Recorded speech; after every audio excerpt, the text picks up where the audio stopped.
నమస్కారం, welcome to Suman TV. నేను గీతాంజలి. ప్రస్తుతం మనతో పాటు ప్రముఖులు శివరుద్ర సాధు గురువు గారు ఉన్నారు. వారితో మాట్లాడదాం. గురుగారు నమస్కారం అండి. అమ్మ నమస్కారం, చెప్పమ్మా. పెద్ద పండుగ సంక్రాంతి, భోగి, సంక్రాంతి, కనుమ, ముక్కనుమ. ఎంత పెద్ద పండుగ, అందరికి ఇష్టమైనటువంటి పండుగ. చక్కగా రంగురంగుల ముగ్గులు, గొప్పెమ్మలు, పశువులకి ప్రధానంగా పూజ చేస్తాము. పంట చేతికి వస్తుంది, పెద్దల్ని కూడా గౌరవిస్తాం. పెద్దలకి తర్పణాలంటూ చేస్తూ ఉంటారు, పిండ ప్రదానం చేస్తారు, దాన ధర్మాలు చేస్తూ ఉంటారు. మొత్తంగా ఈ 4 రోజుల పండుగ విశిష్టత తెలియచేయండి. మన దగ్గర ఎక్కువ మాట్లాడితే ఏంటంటే ఆంధ్ర రాష్ట్రంలోనే ఎక్కువ ఉందని అంటారు. యాక్చువల్లీ ఇది ఒకప్పుడు భారతదేశం అంతా ఉండేది. ఎందుకంటే ఈ జనవరి సమయంలో ఏంటంటే ఈ పశువు సంపదకు సంబంధించింది, వ్యవసాయానికి సంబంధించిన విషయ వివరణలే, ముఖ్యంగా రైతులకు సంబంధించిన పండుగ ఇది. ఒకప్పుడు ఏంటంటే మన దగ్గర బోనాల పండుగ రోజు మహంకాళి వచ్చేసి పచ్చగడ్డి తొక్కుతుంది అంటారు ఇక్కడ తెలంగాణలో. అలాగే అక్కడ కూడా అమ్మవారిదే, అక్కడ కూడా వారి కుల దైవందే, ఇల వెలుపుల తెచ్చేసి కోడి పందాలు అనేది నిషిద్ధం, అది లేదు, కొంచెం ఆనందానికి చేసుకుంటున్నారంటే. దాని అంతరార్థం మాట్లాడే ముందు ఏంటంటే అమ్మ, చరిత్ర ఇతిహాస పురాణాలలో మనకు రాసున్న పండుగ విశిష్టత సంక్రాంతి అనేది ఏంటంటే అమ్మ, దీన్ని వచ్చేసి యాక్చువల్లీ ఈ సంక్రాంతి అనేది గత 25 సంవత్సరాలు 30 సంవత్సరాలు పై ఉన్న వ్యక్తులు, అంటే మన తాతలు ముత్తాతలు ఈ పండుగ వివరణ బలంగా చెప్పగలరు. ఇప్పుడు ఒక గొబ్బెమ్మలు పెడతాం, ముగ్గులు వేస్తాం, కానీ ఈ రోజు ముగ్గు చూసారా ఎలా ఉంటుందో కొంచెం గమనించి చూడండి. రంగురంగులు ఉంటాయి. ఒకప్పుడు మరి ఏ రంగులు ఉన్నాయి 100 సంవత్సరాల క్రితం? పసుపు, కుంకుమ, గంధమే. తర్వాత కొన్ని చెట్లకు సంబంధించిన రంగులు వచ్చేటి, అది వేరు. ఇవి ఎందుకు వేస్తారు, ఆ కల్లాప ఎందుకు చల్లుతారు, ఈ విషయ వివరణ కొంచెం డీప్గా వెళ్తే అమ్మా, ఈ భోగ భాగ్యాలు ఎలా వచ్చాయి, అసలు ఎందుకు భోగభాగ్యాలు అన్న పేరు ఎందుకు పెట్టారు అనేది చూస్తే 13వ తారీఖు రోజు మనం చేస్తాం కదమ్మా. ఇందులో ముఖ్యంగా చేయడానికి గల అంతరార్థం ఏంటంటే రోగ నిరోధక శక్తిని పెంచడానికి అని చెప్పేసి ఆయుర్వేదిక వనమూలికలను వేసి మనము చిన్న ఒక కలశం లాంటిది పెట్టుకొని చేసినా కూడా, లేదా చిన్నగా ఏదన్నా గుండం లాంటిది పెట్టి చేసినా కూడా పుణ్యమే. దీంట్లో అర్థం ఏం తెలుసుకోవాలంటే అమ్మా, వేపాకు సంబంధం, వేప చెట్టు ఉంటది కదా, అది గంధం. తర్వాత 27 నక్షత్ర జాతుల చెట్లు ఉన్నాయి మన దగ్గర. అంటే మనం వేప చెట్టు కాను కదా, మామిడి నుంచి కాకుండా మళ్ళీ రావి చెట్టు, మారేడు చెట్టు, తుమ్మ చెట్టు, ఇవన్నీ పెట్టి వేస్తారు. ఎందుకు వేస్తారు ఇది మీరు బాగా గమనించండి. 2 నెలల్లో ఉన్న ఈ చలి తీవ్రత వల్ల ఈ శరీరంలోకి ఎక్కువ శాతంగా సూక్ష్మం వెళ్ళే అవకాశం ఉన్నది, అంటే వైరసెస్. అయితే పీల్చుకునే అవకాశం దొరకదు. కానీ ఈ భోగి రోజు వేస్తున్న అష్టసుగంధాల వల్ల ప్యూరిఫైడ్ ఆక్సిజన్ పీలుస్తారు. ఇందులో ఉన్న అంతరార్థం చెప్తున్నాం. అలా పెట్టినప్పుడు భోగాలు భాగ్యాలు ఎందుకు ఇవ్వాలంటే, మనిషికి భోగం భాగ్యం ఏది తెలుసా తల్లి? ఐశ్వర్యం కాదు, శరీరం. ఈ శరీరం అక్కడ ఉండి పీల్చాలి. పీల్చేవాళ్ళు, అలా చేసేవాళ్ళు మరి ఎలా చేసేవాళ్ళు? ఈ రోజు ఎందుకు గురువు గారు అలా చేస్తలేరంట? ఒకప్పుడు ఊరంతా చేసి ఒక దగ్గర కాల్చేవారు. ఇప్పుడు ఏమైంది, ఎవరింటి ముంగడ అపార్ట్మెంట్ నుంచి కిందకు వచ్చి బకెట్లో పెట్టి కాల్చుకుంటున్నారు. అదొకటి తరుణం. సరే, అయినా కూడా భక్తి మనం తప్పు పట్టలేము. అలా ఒకప్పుడు అమ్మ కొన్ని వనమూలికలను పెట్టి పీల్చుకున్నప్పుడు ఏమైందంటే, సూర్యుడు మనం ఇచ్చే గౌరవం, నాయన ఇన్ని రోజులు మమ్మల్ని ఇబ్బంది పెట్టావు అని ఒక మాట అయితే, సూర్య భగవానుడికి గౌరవం ఎలా అంటే, అసలు కనబడవాడు కదా 2 నెలల ఎక్కడ ఉన్నాడు ఆయనది. ఎండ తీవ్రత చూసాం కదా, అసలు లేదు. రేపటి నుంచి ఎండ వస్తుంది, ఇప్పుడు సంక్రాంతి నెక్స్ట్ డే నుంచి ఎండ మొదలవుతుంది. కాబట్టి ఆయనకు గౌరవప్రదంగా ఇచ్చేది మొదట ఆ యొక్క పెట్టే ఏదైతే ఉంటుందమ్మా, మీరన్న మంట కూడా ముగ్గు చేసే పెడతారు. ముగ్గు కూడా ఎలా వేస్తారంటే అమ్మా, సూర్య భగవానుడికి సంబంధించిన ముగ్గు వేస్తారు కింద. ఇప్పుడు ఎవరు వేస్తున్నారు ముగ్గు మీరు గమనించండి, రంగులు వేస్తున్నారు కదా. ఇలా ఏమంటారంటే సర్కిల్ గా వేసేవాళ్ళు ముగ్గు. అందులో కొన్ని రకాలు వేసేసి ఒక రథం పెట్టినట్టుగా చేసి అలా ముందుకు తీసుకొచ్చేవాళ్ళు. అలా చేసిన రోజు ఏమవుతుందంటే, వాళ్ళు సూర్య భగవానుని ఆహ్వానించి భోగభాగ్యాలు. ఇప్పుడు మన వాళ్ళు ఇంట్లో ఉన్న పాత అన్ని తీసుకొస్తున్నారు, ఇంకా ఓకే ఏదో విధంగా కాలుస్తున్నారు కదా. ఇక్కడ 2 తరుణాలు జరిగాయి. మళ్ళీ మొదటి రోజు గోవర్ధన గిరి ఏదైతే ఉందో, తండ్రి లేపినాడు కదా, ఆ రోజు లేపిన రోజు ఇది 13వ తారీఖు భోగి.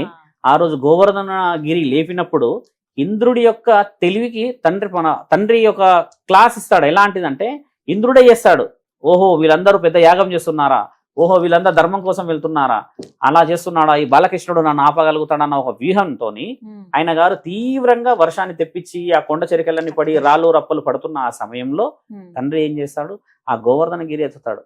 ఎత్తేసినప్పుడు అందరికి కిందికి వచ్చినప్పుడు ఆయన గారు ఇంద్రుడికి చెప్తుంటాడు, నీవు చేస్తున్నది నన్ను గుర్తుపట్టలేదా, లోక కళ్యాణం గురించి నేను ఎన్ని చేస్తూ అంటే, నీవు అసలు ఒక గ్రామంలో ఏమి జరుగుతుందో తెలుసుకోలేకుండా ఐరావతం వాడేది ఆయననే, తెల్లటి ఏనుగు మీద వచ్చేది ఇంద్రుడే. ఆయన గారికి జ్ఞానోదయం చేసిన రోజు కూడా ఈ 13వ తారీఖు రోజు భోగి రోజు. మొదటి రోజు ఈ విధంగా అవుతుంది. భోగభాగ్యాలు రావాలనుకున్న ప్రతి ఇంట్లో అమ్మ, మేము ఒక సాధులం చెప్తున్నాం, సౌభాగ్యాలు కూడా రావాలి తల్లి. భోగభాగ్యాలు అనేది ఏంది? సౌభాగ్యాలు, ఆరోగ్యాలు, అందరికీ ఐశ్వర్యాలు, ఇవన్నీ ఉన్న ఇంట్లో భోగభాగ్యం దేవుడు ఖచ్చితంగా ఇస్తాడు. మనం మనస్ఫూర్తిగా పండగ చేసుకుంటాం. ఇదే సంక్రాంతి లక్షలు ఖర్చు పెడుతున్న వాళ్ళు 1000, 100 పెట్టిన వాళ్ళు కూడా ఉన్నారు. అందరి ఇంట్లో కల్చర్ బాగా రావాలంటే అమ్మ ఇల్లు కాపాడబడాలి. అలాంటి పండుగలు కొన్ని ప్రాంతాల్లోనే బలంగా చేస్తున్నారు. ఇక్కడ మన దగ్గర చేయట్లేరు. ఎందుకంటే ఇక్కడ మన దగ్గర కేవలం కైట్స్ ఎగరేస్తారు, లేదా కొన్ని రంగులకు సంబంధించి ఉన్నాయి. అక్కడ వాళ్ళు పాటిస్తున్నారు ఊర్ల వాళ్ళు. అంటే ఇది వ్యవసాయానికి సంబంధించిన వ్యక్తులే ఎక్కువ పాటిస్తారు. రైతన్నల పండుగ అంటారు దీన్ని. ఆ రైతన్నల పండుగ ముఖ్యంగా ఎలా చెప్పుకోవచ్చు? మొదటి రోజు ఈ విధంగా జరిగినప్పుడు రెండో రోజు సూర్యుడు మకరంలోకి వస్తాడంటే మకర రాశి అంటారు కదమ్మా. ఆ రోజు రెండో విషయం ఏముందంటే ఇక్కడ తండ్రి పరమాత్ముడు ఏం చేస్తాడంటే మానవ లోకం శివుడు ముఖ్యంగా ఇందులో ముఖ్యమైన పాత్ర శివుడిది ఉంటుంది. శివుడు ఏం చేస్తాడంటే నందిని పిలిచి మీరు వెళ్ళి సమస్త మానవ లోకానికి మా మాటగా 3 పూటల స్నానాలు చేసి 1 పూట భోజనాన్ని సేవించమని చెప్పండి. ఆ 3 పూటల స్నానం తర్వాత భక్తి శ్రద్ధలతో ఉండే ఆలోచన చేయండి అని చెప్తాడు. ఈయన గారు వెళ్ళి ఏం చేస్తారు? నందీశ్వరుడు పైనుంచి హడావిడిగా కిందకు వచ్చేసి 3 పూటల భోజనాలు 1 పూట స్నానం చేసి రండి అని చెప్పొస్తాడు. చేసి ఉండండి, ఇది పరమాత్ముడు ఇచ్చిన సందేశం అని చెప్పేసి వస్తాడు. నంది పైకి వెళ్ళిన తర్వాత తండ్రి అడుగుతాడు, చెప్పేసావా అని అంటే, అని చెప్పాను. ఏం చెప్పావు అంటే, ఇలా చెప్పాను అని చెప్తాడు.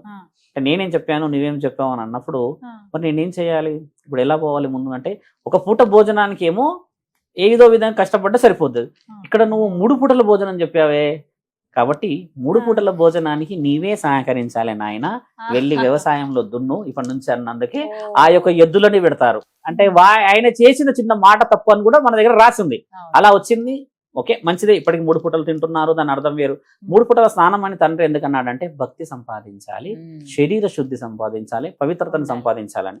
అక్కడ వర్డ్ కొంచెం డిస్కషన్ అయిన రోజు ఈ 14వ తారీఖు రోజు అని చెప్పి ఆ రోజు ముఖ్యంగా ఏం చేస్తారంటమ్మా, ఎద్దులకు సంబంధించిన విషయ వివరణలు, ఇంకా వాళ్ళు ఏదైనా ఉంటాయి. ఇప్పుడంటే ఎద్దులు ఉన్నాయి, కానీ ఒకప్పుడు కూడా గుర్రాలు కూడా ఉండేటి, తర్వాత ఏనుగులు కూడా పూజించిన వాళ్ళు ఉన్నారు, చేసేవాళ్ళు. అంటే వ్యవసాయానికి ఏదైతే అనుకూలత ఉంటున్నదో వాటికి గౌరవప్రదంగా చేసుకునే రోజు. సూర్యుడు సంక్రమిస్తాడు అని చెప్పడానికి గల ముఖ్యమైన కారణం ఏంటంటమ్మా, మకర రాశి అంటే ఆ యొక్క మకర సంక్రాంతి రోజు జరిగే ఎండ సంబంధించింది. ఇంకా మనకు మొదలుగా తరుణం. అయితే ఇంకొక విషయం తెలుసుకోవాల్సింది, మీరే అడిగారు స్వామి ఈ పండుగ 4 రోజులు చాలా బలంగా చేస్తారన్నారు కదమ్మా. సంక్రాంతి 33 రోజులు చేసేవాళ్ళు. 3 రోజులు కాదు, మన వాళ్ళు 30 ఎగరగొట్టేశారు. 33 రోజులు చేసేవాళ్ళు. ఎక్కడ దాకా పోయేది పండగ, ఎక్కడ వచ్చేది, ఎలా చేసేది అనేది వాళ్ళు వైవిధ్యంగా చాలా బలంగా ఇప్పటికీ కూడా కొంతమందికి తెలుసు ఈ పండగ చరిత్ర. అది చెప్పుకోవాలి చాలా మంది. ఎందుకంటే 33 రోజులు ఎందుకు చేసేవాళ్ళు? అసలు పండగ అన్ని రోజులు చేయగలమా మనం? అన్ని రోజులు చేయడానికి ఏమున్నది అక్కడ అని అంటే అమ్మ, అక్కడ ఎన్ని విధాలుగా బయటకు వెళ్ళేటివో మీకు తెలిసిందే. ఆవులకు సంబంధించింది, వ్యవసాయానికి సంబంధించింది, ఒడ్లకు సంబంధించింది, కోడిలకు సంబంధించింది, ఇలా ఇలా ఇలా ఇలా తంతులో ఆడపిల్లల గౌరవానికి వారి ఒడి నింపే కార్యక్రమం కూడా చేసేవాళ్ళు. ఇది కూడా ఉంది ఇక్కడ. పితృపక్షాలకు సంబంధించినవి కూడా అక్కడ చేసేవాళ్ళు. ఆ తరుణం ఉంది అక్కడ. ఇవన్నిటికీ ఉన్నాయి అవి. కొంతమంది ఆడపిల్లల్ని కూర్చోబెట్టి 12-13 సంవత్సరాల్లో, లేకపోతే చిన్నపిల్లల్ని నెత్తి మీద రేగిమండలు వేస్తారుగా, ఆ యొక్క చెరుకుని తీసి కట్ చేసేస్తారుగా, రోజు వేస్తారు కదా. ఇవి ఎందుకు వేస్తారు? దాని అర్థం ఏమిటి అంటే, దానికి ఉన్న పవిత్రత ఏంది అని తెలుసుకుంటామా.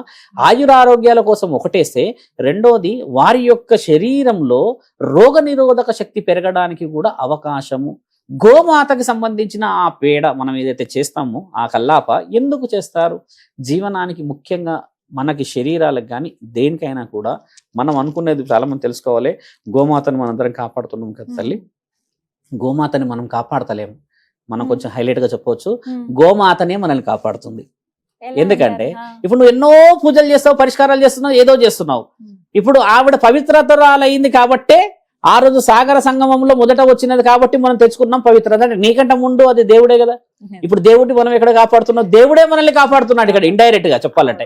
కానీ మనం ఇప్పుడు ఏంటంటే కొన్ని విషయాలు జరుగుతున్నాయి అసాంఘికంగా, కాబట్టి గోమాతను మనం రక్షించుకోవాల్సిన బాధ్యత ఉంది.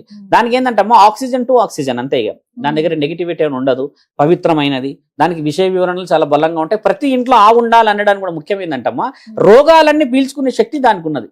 మళ్ళీ ఆయుర్వేదిక వనమూలికల చేత ఆ తినే ఎక్కడైతే చెట్లు కానీ ఆ ఆయుర్వేదిక సంబంధించిన ఆకులు తినడం వల్ల ఆ కల్లాప ఒకసారి ఆ గుమ్మం ముందు పెడితే అమ్మ, చుట్టుపక్కల ఉన్న పవిత్రత చాలా బలమైనది. కాబట్టి ఆయన గారికి ఇచ్చిన మొదటి గౌరవం అది. గౌరవం మరి అలా ఇయ్యాలి మనం. అక్కడే ఉండే ఇప్పుడు అలాంటి గౌరవం లేదు. ఇప్పుడు అసలు దొరుకుతుందా అమ్మ? హైదరాబాద్ లో సీసీ రోడ్లే ఉన్నాయిగా, ఎక్కడో ఒక ఆవిడ కనబడ్డది మొన్న, బకెట్ పట్టుకొని పోతూనే ఉంది. ఎక్కడికి పోతున్నామ్మా అంటే ఆవుల కోసం పోతున్న స్వామి అన్నది. చాలా ఆనందపడ్డా. ఎప్పుడో 11-12 సంవత్సరాల క్రితం విన్నా ఆ మాట, ఇప్పుడు కనబడుతుంది. అంటే సంక్రాంతి 1 వీక్ బిఫోర్ వేసుకుంటారు ప్లాన్. అంటే అవసరం పడ్డది ఇప్పుడు. ధనుర్మాసం అంతా కూడా కొన్ని గోమాత ఇప్పుడు గోదాదేవి చేస్తారు కదా తల్లి, కొన్ని పూజలు పురస్కారాలు ఉన్నాయి. ఇప్పుడు రేపటితో 13 తారీఖుతో అది అయిపోయే అవకాశాలు ఉన్నాయి. ఇలాంటి కొన్ని ఉండడం చేత పవిత్రతని భాగ్యనగరంలో చేస్తూ ఉన్నాము, కానీ పవిత్రత అందుబాటులో లేదు తల్లి. ఊర్లలో ఏంటంటే ఆ నేలకున్న పవిత్రత వేరు, మనం కల్లాప చల్లి దాంట్లో ముగ్గులు వేసే పద్ధతి వేరు, పసుపు గంధం కుంకుమ వేసే ఆ తరుణాలు వేరు. ఈ విధంగా ఉంటుందమ్మా. 2వ రోజు 3వ రోజు కూడా మీరు అన్నట్టుగా ఏమి జరుగుతుండే. 2వ రోజు ఎక్కువ శాతం గమనించండి, ఇది వచ్చేసి మన శరీరాలకు సంబంధించిన పండుగ. ఎందుకంటే ఇంట్లో ఆ ఒడి నింపే కార్యక్రమాలే కానీ ఆ వంటలకు సంబంధించి తీపి వంటలు లేకపోతే పిండి వంటలు చేసుకుంటారు కదమ్మా. ఏదైతే 3వ రోజు జరుగుతుందో కనుమ రోజు, ఇది కేవలం జంతువులకు సంబంధించిన రోజు. ఆ రోజు చేసే పూజ. మొదటి రోజు వచ్చి సూర్య భగవానుడు, తర్వాత ఆయుర ఆరోగ్యాల గురించి అని చెప్పి ఎండకి సంబంధించిన గౌరవం ఇస్తాము. గోవర్ధన గిరిని పరమాత్ముడు లేపాడు. 2వ రోజు చూసినప్పుడు ఏంటంటే ఇంట్లో ఒడి నింపే కార్యక్రమాలు. 3వ రోజు వచ్చేసి విషయ వివరణలు వచ్చేసి వాటి నుంచి చేశాక ఆ 4th డే వ్యవసాయం మొదలు పెట్టే తరుణం కూడా రావచ్చు. ఎలా వస్తుంది గురువు గారు? ఇప్పుడు ఎండలు లేవు, తర్వాత వర్షాలు లేవు అని అంటారు కదా. ఒకప్పుడు మన దగ్గర 3 సార్లు పంటలు పండేటి కదమ్మా. పంటలు 3 సార్లు పండేటప్పుడు చెరువులు నీళ్లు కూడా ఇప్పుడు కూడా ఉన్నాయి. కొన్ని ప్రాంతాల్లో లేవు, 2 సార్లు ఒకసారి ఉంది. కానీ ఒకప్పుడు అభివృద్ధి ఆ విధంగా ఉండే కదమ్మా. 4వ రోజు మొదలు పెట్టేవాళ్ళు. ఇక్కడ దాన్ని ముక్కనుమ అంటారు. మన దగ్గర కనుమకి లాస్ట్ కదా, 4వ రోజు ముక్కనుమ ఇంకా చేస్తున్నారు. మీరు అన్నారు 4 రోజులు గురువు గారు అన్నారు కదా, ఆ 4వ రోజు చేసేది ముక్కనుమ. ఆ ముక్కనుమ రోజు ఏం చేస్తారంటే వీటన్నిటికీ ఆశీర్వాద బలం తీసుకెళ్తారు వ్యవసాయానికి. అలా చేసే తరుణం మనకి ఇక్కడ చెప్పేవాళ్ళు తక్కువ అయ్యారు కదా. పండగలా పాటిస్తున్నాం, చాలా మంచిదే. కానీ చరిత్రలో మన పెద్దవాళ్ళు మనకి ఇచ్చిన విషయ వివరాలు తెలుసుకొని చేసుకుంటే చాలా మంచిది కదమ్మా. ఇక్కడ ముఖ్యంగా సంక్రాంతిలో మాట్లాడిందల్లా గోవు గురించే చూడమ్మా. 2వది సూర్యుడి గురించి, 3వది నీ ఆరోగ్యం గురించి మాట్లాడడం. ఇక్కడ సూర్యుడు వచ్చింది నీ ఆరోగ్యం కోసమే, అక్కడ గోమాతకు సంబంధించింది నీ ఆరోగ్యమే. ఇక్కడ నువ్వు తినేది, ఆ తర్వాత నువ్వు ఏమైనా వేసుకున్నాయి కూడా ఈ రేగి బండ్లే కానీ, తర్వాత చెరుకు సంబంధించిందే కానీ, కొన్ని కొత్త వస్తువులు పెట్టుకున్నా ఏం చేసుకున్నా కూడా అమ్మా హరిబుట్ అంటారు, మీకు తెలిసిందే కదా. శనగలు వస్తాయి ఇప్పుడు, దాన్ని ఏదో అంటాం కదా, గ్రీన్ కలర్ వస్తాయి కదా, అవి కూడా వేస్తారు నెత్తి మీద. ఇవన్నీ వేయడానికి గల ముఖ్యమైన కారణం నువ్వు బాగుండాలి, ఒడి నింపుకోవడానికి సూర్య భగవానుడు ఆశీర్వాదం. ఇక్కడ మళ్ళీ కొంచెం దేవాది దేవతల గురించి మనం గొప్పగా మాట్లాడితే నిన్ను నువ్వు కాపాడుకోవడానికే ఇచ్చింది చరిత్ర. మళ్ళీ గోమాతనిచ్చింది మన కోసమే, ఆయన గారు సూర్యుడు వచ్చేది మన కోసమే. అంటే ఎండ తీవ్రత లేని సమక్షంలో, అంటే మనకి ఇమ్యూనిటీ సిస్టమ్ పెరిగేది కూడా ఆఫ్టర్ సంక్రాంతి అమ్మ. ఈ సంక్రాంతి తర్వాత ఎండలు తీవ్రంగా ఉంటాయి. మనం మేము విజయవాడ వెళ్ళాము 5వ తారీఖు రోజు, హైందవ శంకారాము. నల్గొండ యూతల అమ్మ చాలా చల్లగా ఉంది, కానీ నల్గొండ దాటిన తర్వాత అక్కడ వేడి మొదలైంది ఆల్రెడీ. అలాంటి తరుణాలు ఉన్నాయి. అంటే డిఫరెన్సెస్ చూడండి, ఇక్కడ అక్కడ జస్ట్ 100 కిలోమీటర్ డిస్టెన్స్ కే తేడాలు ఉన్నాయి. కాబట్టి ఏంటంటమ్మా ఈ పండుగ విశేష వివరణలు అలా ఉన్నాయి.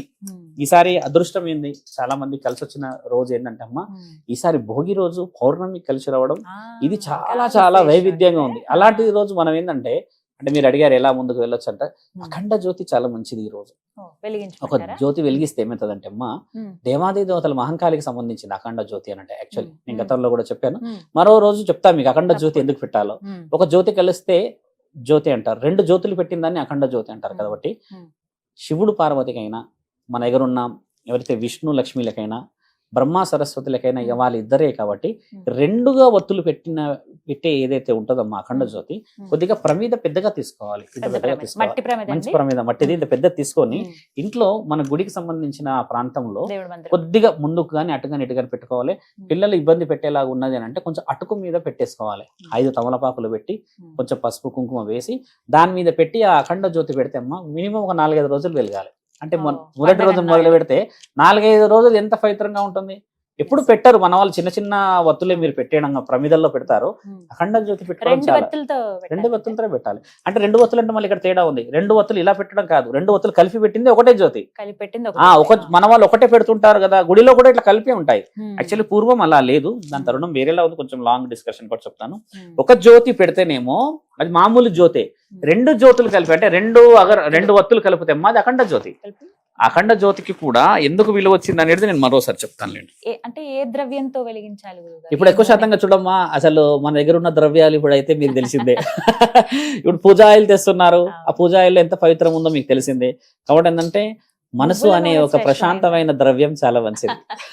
కానీ ద్రవ్యం ఖచ్చితంగా అవసరమే కాబట్టి ఖచ్చితంగా కాబట్టి మీరు అన్నది పల్లి నూనెతో పెడతారు, కొంతమంది ప్యూర్ గా నువ్వుల తీసుకొచ్చిన నూనె. దాంతో నువ్వుల నూనెతో పెడతారు, కొన్ని ఇంకోటి పూజకు సంబంధించినవి కొన్ని వచ్చి ఉన్నాయి అలాంటివి పెడతారు, గానుగ నూనెలు పెడతారు కొంతమంది.